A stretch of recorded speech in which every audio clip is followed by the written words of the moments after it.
Aussi, c'est avec plaisir que je vous remercie d'être venus, vous aussi avec nous, à cet effort de réveil des consciences. En déposant une gerbe pour la énième fois dans ce lieu hautement symbolique, nous commémorons un événement qui a marqué la vie de la commune de Capesterre-Belle-Eau, de la Guadeloupe, et dont les échos ont été retentis au-delà du pays pour mobiliser jusqu'en France les défenseurs du monde du travail, des idées de liberté et de justice. Ce 16 mai 1950 fut une journée au cours de laquelle s'est affirmé à la fois le courage et la dignité de Paul Lacavée. C'est un événement qui a toute sa place dans l'histoire des luttes ouvrières de notre pays. Le 16 mai 1950, ici, l'affrontement des classes, la lutte qui oppose les travailleurs aux propriétaires usiniers, depuis la colonisation de la Guadeloupe par la France, a atteint son paroxysme. L'arrogance des usiniers et la sauvagerie des forces de répression, soutenues par le préfet de l'époque, Philipson, se sont manifestées sans retenue face à des ouvriers agricoles et industriels, des femmes et des enfants qui ne réclamaient rien d'autre que le respect de leurs droits, un salaire décent pour des meilleures conditions de vie. Cet affrontement du 16 mai 1950 se situe dans le cadre d'une longue grève des ouvriers de l'usine Marquisat et des ouvriers agricoles des champs de canne exploités par cette usine. Mais les usiniers avaient décidé d'affamer les travailleurs capestériens, jugés trop rebelles pour briser leur combativité et leur résistance en refusant d'ouvrir la négociation avec eux. Pourtant, le maire communiste de l'époque, Paul Lacavée, parfaitement conscient des dangers de la situation, n'a pas ménagé ses efforts pour qu'une solution rapide soit trouvée à ce conflit.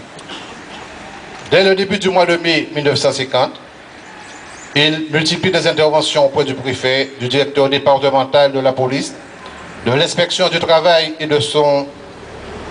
et son contact permanent avec la population pour calmer les esprits. Ces efforts furent vains car l'administration coloniale avait décidé de faire un exemple de Capesterre.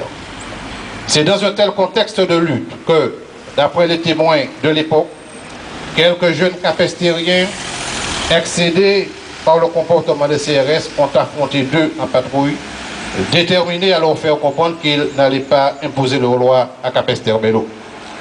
Les capestériens et les travailleurs grévistes, déjà révoltés devant l'intransigeance des usiniers et ce déploiement de force, décidèrent de descendre manifester au centre-bourg ce 16 mai. Alors, sans sommation, les forces de l'ordre se mirent à tirer sur la foule, d'abord des grenades lacrymogènes, puis des balles réelles. Des travailleurs déterminés font fi des balles et affrontèrent les militaires armés. Tout laissait présager à un carnage de la population dans ce rapport des forces illégales. Rapidement informé de la situation, Paul Lacavée, sans aucune hésitation, accompagné d'Alex du Delacroix, de Ségabio et de Jules Ferrand, se rendit sur les lieux et prit rapidement conscience que les travailleurs déchaînés n'allaient pas céder et que les CRS n'hésiteraient pas, telle était leur mission, à massacrer les capestériens. Il adopta la seule attitude qu'un dirigeant communiste responsable, courageux, combattant les injustices et l'exploitation devra prendre.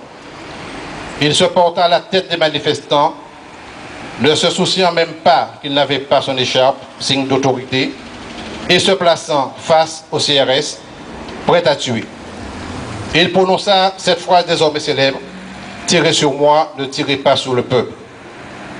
Puissent les capestériens s'inspirer de cette page d'histoire du 16 mai 1950, en l'honneur de Paul Lacavée et des travailleurs qui ont défié et mis en déroute les forces de répression, pour renouer avec cette tradition de lutte qui a contribué à ce que Capesterre soit dénommé Capesterre-Lavaillant.